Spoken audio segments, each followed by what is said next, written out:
елімізде бейбітшілік орнап, халықтың бақытты өмір кешкеніне, яғни ұлы жеңіске биыл 75 жыл толады. Бұл жеңіс өздігінен оңайлықпен келмегенін біз жас ұрпақ жақсы білеміз.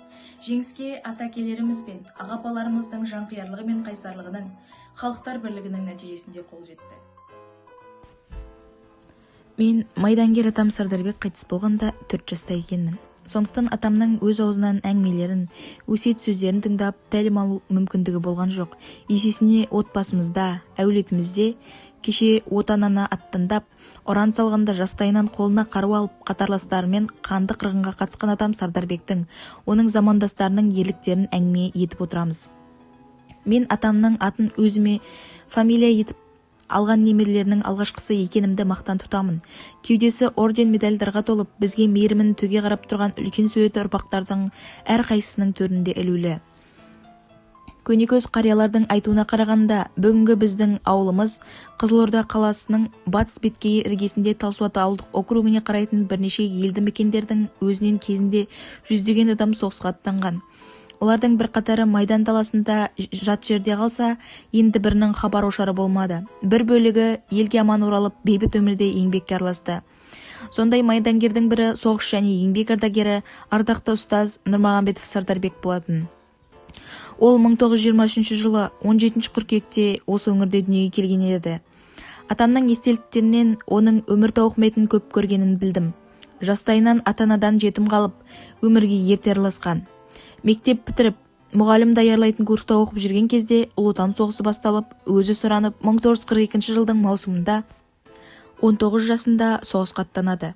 Орталық майдан құрамында пулеметші ретінде Смоленск қаласында алғашқы шайқасқа кіріп, Невель қаласын азат етуге қатысады. Калинин майданында Даугава, Шауляй, Вайноде, Городок қалаларын, Украина, Румыния жерлерін жаудан тазарту операцияларына қатысқан. Австрияда одақтас мемлекеттер жауынгерлерінің кездесуінде болады. Ол жеңісті Румынияда қарсы алыпты. Көптеген соғыс операцияларына қатысып, ерлікпен шайқасқаны үшін Қызыл жұлдыз, 1-2 дәрежелі отан соғысы ордендерімен 8 медальді омырауына тақса, 7 рет жоғарғы бас қолбасшының жазбаша алғысына ие болады. 5 рет ауыр жарақат алады. Ел қорғауға қатысқан жауынгер өзінің ержүректілігі мен отан сүйгіштігін осылайша танытты. 1945 жылдың қарашасында елге оралып, мұғалімдік мамандығы бойынша Талсуат ауылындағы Шайкөл орыс қазақ мектебінде, кейіннен комсомол бастауыш нөмірі 170 орта мектепте ұстаздық қызметін бастайды.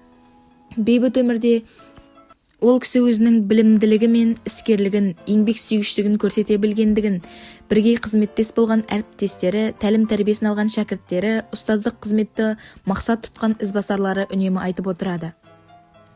Ұзақ жылдар бойы мектеп ұжымына басшылық жасағанын, мектептің іргесінің нығайып, керегесі кеңеюіне үлкен үлес қосқандығын ауыл тұрғындары ризашылықпен осы күнге дейін еске алады.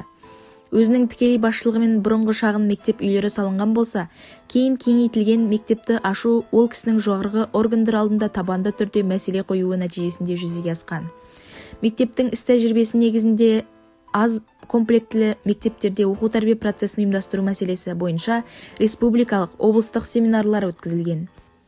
Отбасындағы сақталған атамның іс тәжірибесі жайлы үлгі ретінде арнайы шығарылған буклеттерді, плакаттарды кезінде Қазақстан мектебі журналында Қазақстан мұғалімі Ленин жолы, қазіргі сыр бойы, Сырдария газеттерінде берілген жарияланымдарды парақтай отырып, өз мамандығына берілген ұстаз бейнесі көз алдында елестейді.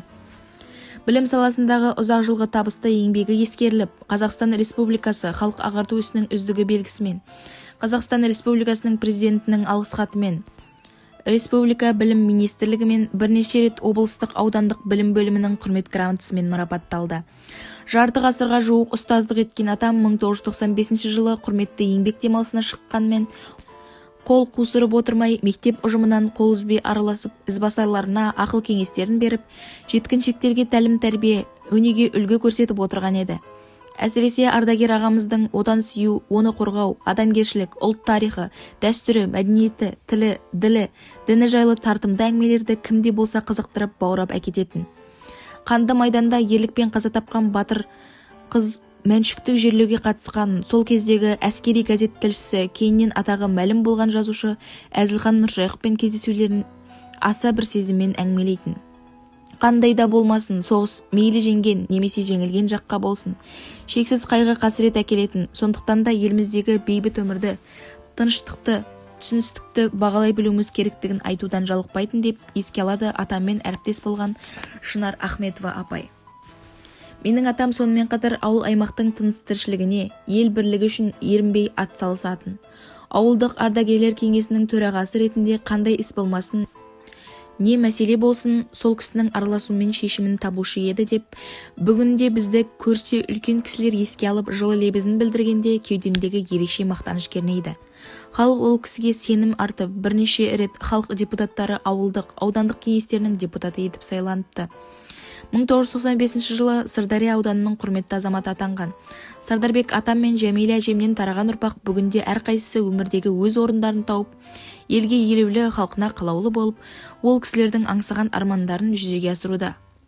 Қазіргі таңда атамыздың артынан ерген 6 ұл 2 қыздарынан 23 немере, 46 шөбере бар. Олардың арасында атама ұқсап ұстаздық жолын жалғастырушылар да баршылық. Атам ұстаздық еткен нөмірі 178 орта мектеп ұжымы ардагерлерінің өмірден озғанына 10 шақты жылдан асса да, жыл сайын жеңіс мерекесі қарсаңында еске алу шараларын ұйымдастыруды жалғастыруда. Мектептің спорт залында қала маңындағы ауылдық округтердің командаларының қатысуымен волейболдан еске алу турнирін өткізу дәстүрге айналды. Сонымен қатар ауылымыздың орталық көшелері менің атамның атына берілгендігі мені үлкен қуанышқа бөлейді. Мен үшін, мен сияқты тәуелсіз елдің болашағы, жас ұрпақ үшін халқымыздың бүгінгі бақытты күнімізге қалай қол жеткізгенін, бабалар ерлігін, отансүйгіштігін үлгі тұту аса маңызды.